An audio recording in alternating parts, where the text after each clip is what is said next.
On August 7th, 2020, officers Jordan Horn and Dalton Martin of the McDowell County Sheriff's Office of West Virginia visited the 66-year-old named Donnie Harrison and his wife Ventress, who is 63, as they were sitting on the front porch of the house, which was rented from the ex-military officer named Jason. The deputy came in and asked questions related to 4 marijuana plants that were planted nearby. So let's watch the video further and see what happens. Just because in the season that we're living in, I think it's important that I have your names. What do you mean, man? A lot of crazy stuff going on. When the law enforcement officials came to the Harrisons' home, the elderly woman greeted them by saying season before inquiring about the officers' identities. When the officer inquired as to what she meant by that, she responded that there are numerous occurrences taking place and that she's inquiring about the name of their security. Police officers in this area to come up and say, "Are you growing marijuana?" That is preposterous to me. Is just a question, man. Yeah, well, I get that.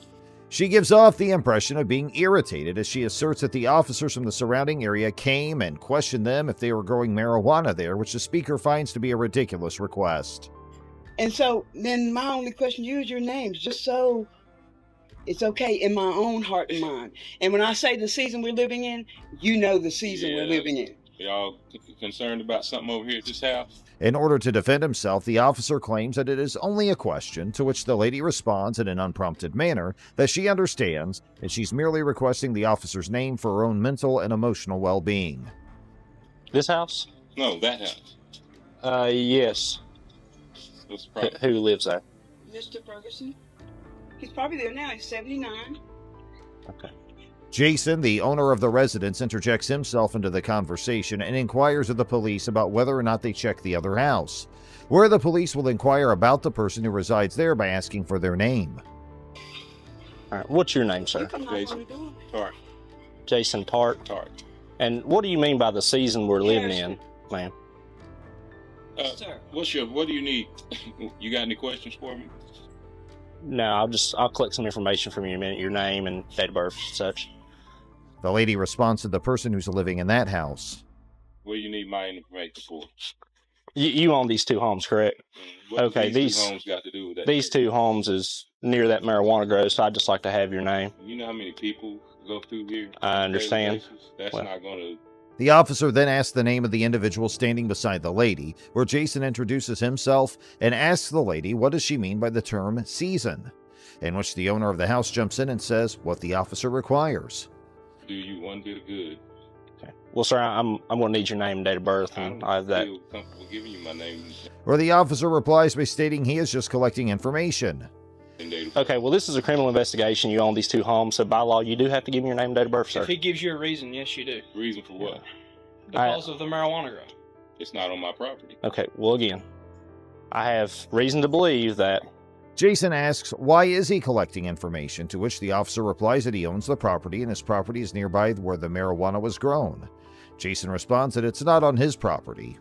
The officer states that he believes it can be a possibility that the nearby houses are also connected with the marijuana planting, so Jason has had to give his name and date of birth due to law regulations. Scared you Who says that? by asking you a question, Who comes up and asks? That's crazy. and it scared you? I'm trying to understand what It scared you by me asking you a question. Growing marijuana? And that's a question.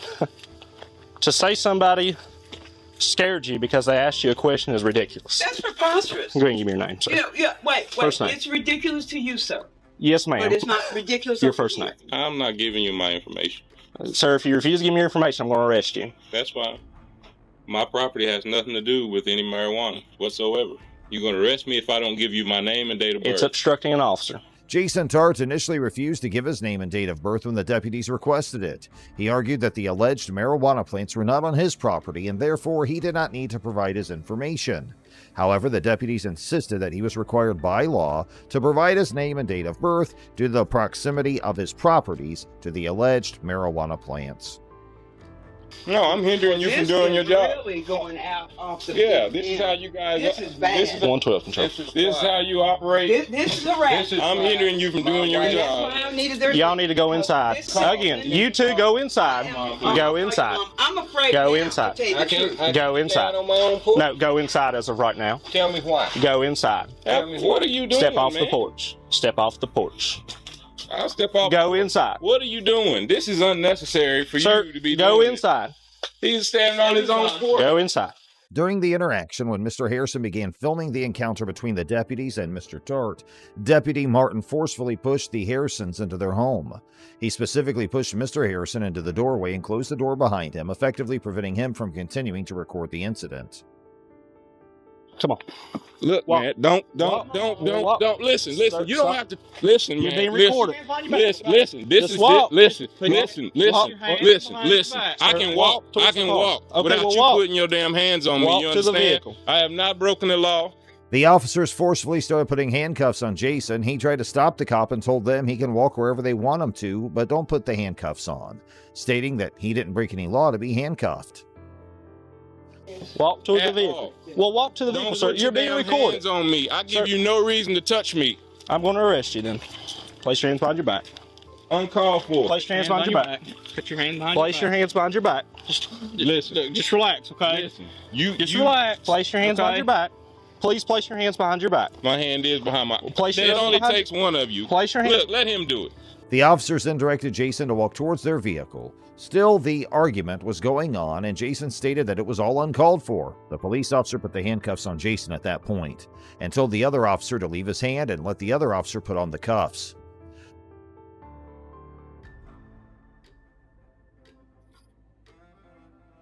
He owns two properties right here on this Fabulous Drive road. We located a marijuana grow, probably not 100 foot, 50 foot from this last property of his, and he just won't give us his name, date of birth. The officers took Jason towards their vehicle, made him sit inside, and updated their heads about the situation, stating that Jason's not providing his ID and credentials when asked for, and lives approximately 50 to 100 feet away from the scene where the marijuana was found.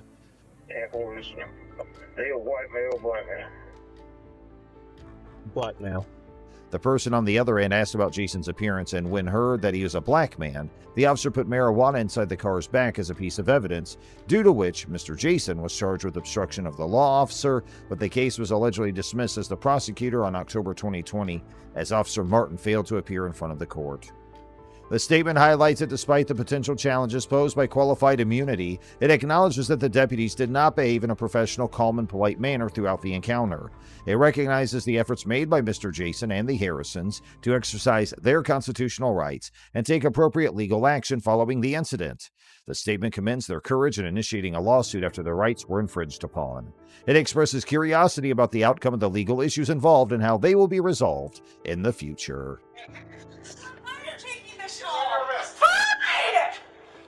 Put your hands behind your back. Stop! Put, Stop! Stop! Put your hands behind your back. Okay, well, The video shows body cam footage from a confrontation with police in Brookings, Oregon. Jennifer Gaiman, a disabled lady, was detained by police for riding her mobility scooter on the sidewalk without a helmet.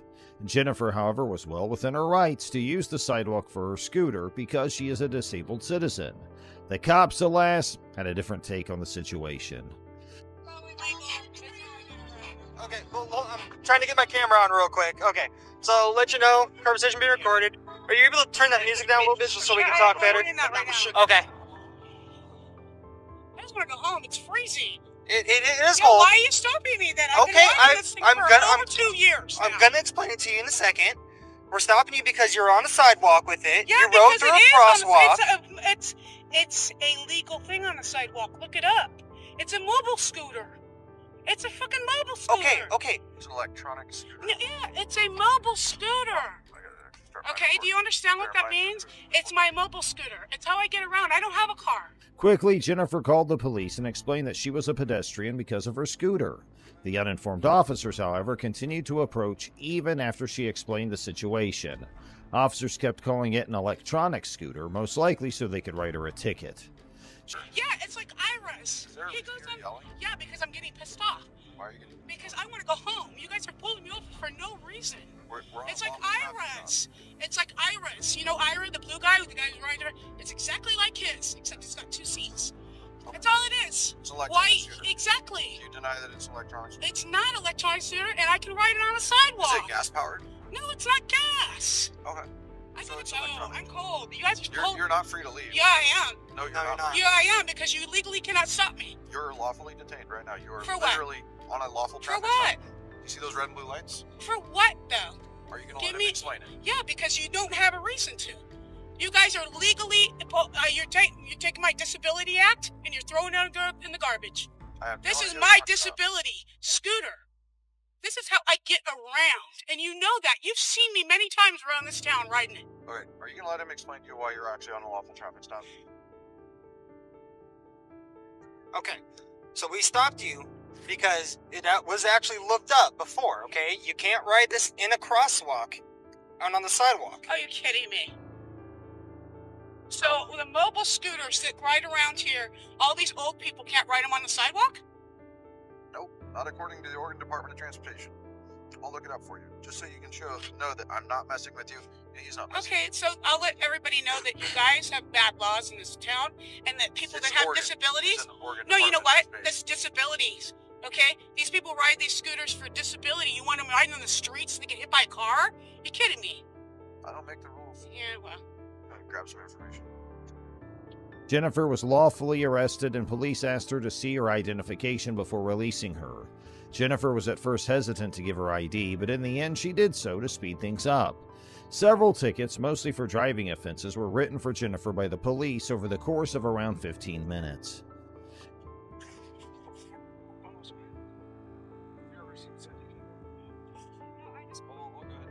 No, I know. I've had a citation.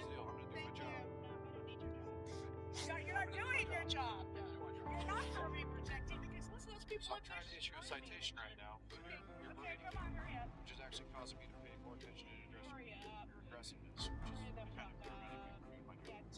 So if you try to reach and grab something out of my hand again, you're going to go to jail. You understand? Hurry the fuck up. Know your point. 4 days to get the block here. Yeah, of course it did. The 6th of December. Yes. I'll double check just to make sure since it didn't bleed through. Jennifer was followed by the police all the way to her house, where they remained stationed the entire time. Jennifer was forcefully arrested after police arrived at her garage and filed charges of disorderly behavior and eluding arrest.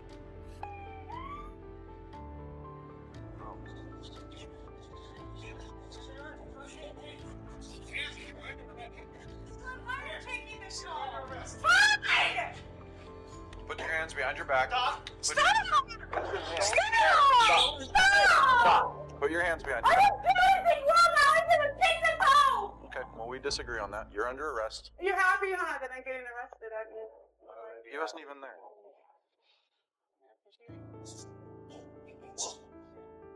I'm getting arrested because I took this home, and this is a mobile scooter. I've been riding this around town for a month, years, and you guys know it.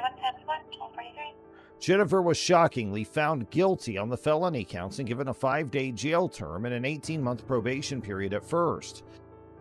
Jennifer, however, decided to launch a lawsuit against the city of Brookings and appeal her conviction on the grounds that she had been wrongfully imprisoned and that her rights under the Disability Act had been infringed upon. The judge sided with Jennifer this time.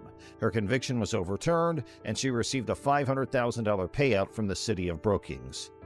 Now let's move on to our next video.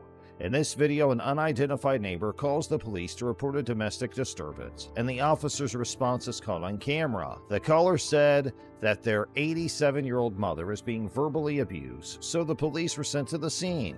However, the reality of the issue turned out to be more nuanced and complex than had been anticipated. Your mother. Do you believe, I have after your hearing mother. my mother, that she is in danger? I heard arguing, and I need to make sure everybody's okay inside the house. What did you hear? What was said? I just heard yelling. I couldn't hear You what just that heard said. yelling, and did I not explain to the yelling? Did she not explain to you the yelling? She told you I need to she's make sure fine. okay. She's sitting on the toilet, and you have to go and see her. I do, yes. The police arrested the man, who we'll call Papa Meatball, outside the residence. They told him that he had to see proof that someone else was there. The neighbor walks up to the conflict and gives a very brash but honest justification. When there is a domestic disturbance, the patrol supervisor is the first person to be absent from the response. Any officer, regardless of jurisdiction, who responds to a domestic violence call involving another officer... Right. Okay. Go get somebody now.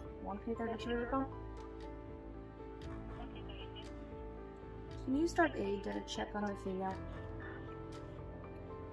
We'll have an ambulance come. You'll have the ambulance come in and look at her, too. The ambulance will be here as well. Right. And you're going to pay for it. Okay. That's not necessarily what's going to happen. Well, I'm not paying for nothing. My mom's not paying for nothing because you are forcing this upon us. This intrusion is so fucking unnecessary. You have no idea how hard it is to take care of old people. I'm sure it's extremely difficult. But I just have a responsibility to make sure everybody's okay, and that's why I'm here. You don't have the responsibility. A medical person has the responsibility. I have to ensure that there's nothing... is required by the model policy on police officer domestic abuse to immediately request the presence of a supervisor from the responding agency. The policy stresses the difficulty that the responding officer faces if left to respond alone or with police of the same or lower rank as a suspect officer. This problem is easily solved by the arrival of a superior commander. Both cops involved in this event were patrol officers and not supervisors. I'm a caretaker. My mom is 87 years old and she's deaf. And I have to yell at her when she's in the shower to get her to hear my instructions. So the neighbors called the police on me because they think I'm screaming and damaging my mom. And they won't take my word for it. I opened the door, they asked my mom if she's fine. She said, yes, I'm freezing because I'm naked on the toilet. Yet they won't take her word for it either. And I'm not about to let a cop in my house to see my naked mother. Do you understand what's going on here now? Have I explained myself? At the same time, they asked if they might come in and see how Mom was doing, but Papa Meatball said no. If permission is granted, the police can enter and search the property in question as part of the standard routine for police responses. Police must independently verify the presence of bruises and other signs of physical altercation in order to establish probable cause. As the supervisor is being briefed on the issue, he learns that his 59-year-old paraplegic brother also lives at the residence. It's now obvious that shouting alone isn't enough to warrant an arrest. As a result, the police have no grounds to interfere or resort to physical force. Medical personnel arrive shortly after, and the supervisor lets them in to check on her mother. He briefs them before the examination so that they may better understand what they're looking at. Rolo! I only need one of you. Rolo, in the house. Yeah. Papa Meatball's tone of seriousness and irony in evaluating the cops is hard to argue with because he seemed to be correct. We believe the police should have let the caretaker dress his 87-year-old mother before taking her away from him. There have been no developments or court proceedings reported since this video was made. However, the police could be held liable for obstructing the caretaker's ability to do his job if medical personnel uncover any symptoms of cold or flu caused by the mother's exposure to the cold while confined in the toilet. Now let's move to our final clip. Okay. Give me some space, dude. Go ahead and turn. Give me some space, Put your hands dude. behind your back. No, give me some... Ow! Oh my... YouTuber and First Amendment auditor Joshua Roberts set out to investigate the public spaces near Dove Technologies in Florence on September 9, 2022. Two workers contacted him after discovering his recording of their workplace and voicing their displeasure. An employee took an aggressive tack, reaching for his camera and trying to take it from him. Roberts explained to them that he was acting within the law and threatened to use a taser on them if they persisted in their assault. After hearing his warning, the two workers retreated. Then one of them called for a co-worker whom she apparently refers to as her spouse, although we have no more details about this person at this time. The Florence County Sheriff's Office responded to the scene, thus he may have been connected to them. Who are you? You don't have my signed authorization to have my face on that camera. Turn it off. Can I have your signed authorization? This guy's coming up aggressive, everyone. Can I help you? No, can you help us? Yo, get away from me, buddy. No, no, dude. Who are you? Get away from me, dude. Why are you here? Back the... Why are you here? I suggest you leave me alone. You're on private property. I suggest you do something about that then and get back inside. Ooh. Really? Yeah, really. You like going around with people like this? You know think what? that's fun? Don't touch my buddy. One of the workers complained to management that Roberts was trespassing on company property. Roberts refuted the claim by saying he was actually on an easement. An easement is a restricted, non-possessory right of use over another person's land under South Carolina law. Neither the grantor nor the grantee may alter the location, size, or scope of the gift without the other party's consent after it's been made. A South Carolina power pole crosses the property, establishing an easement as seen in the video. Since the electric pole is considered public property, Roberts is within his rights to be near it. Since a utility easement does not instantly change into public property, the workers were also within their rights to claim the land as their own private property. The workers then called the police, who responded quickly to the building. When asked what happened, Roberts said he was assaulted and gave his version of the events.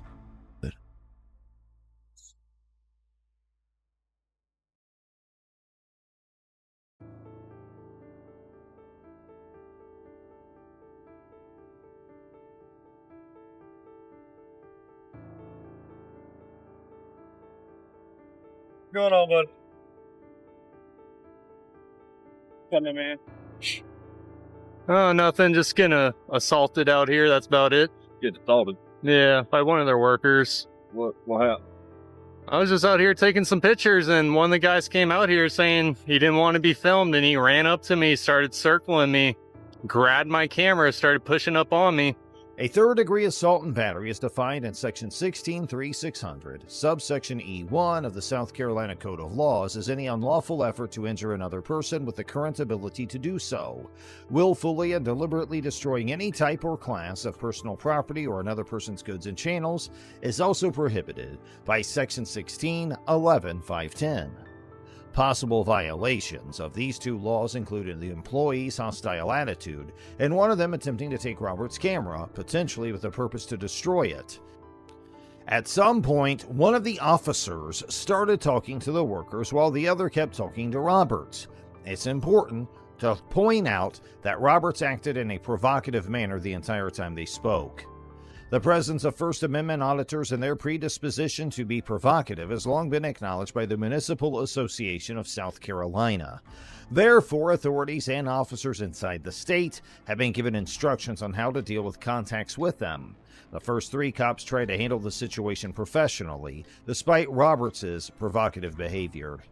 When Sergeant Paul Morrison joined the others, though, things began to change. Morrison claimed that he routinely kept this close proximity when interrogating a suspect, and he did so while talking to Roberts.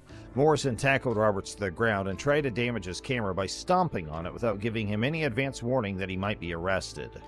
Roberts revealed video from the body camera purportedly showing Sergeant Morrison attempting to erase footage. Frustrated, Roberts said, "That's why I was trying to show him when he was all throwing me on the ground, and I'm like, at least turn off the camera." Sergeant Morrison may have attempted to alter or destroy proof of his wrongdoing. Roberts was successful in retrieving all of his videos. As a result, an internal affairs investigation was launched when he lodged a written complaint against the officer. Sergeant Morrison was forced to resign as a result of the investigation. In a statement released after the event, Sheriff T.J. Joy Lehner said that Sergeant Morrison had broken several policies. The Florence County Sheriff's Office has decided to let Sergeant Morrison go as a result.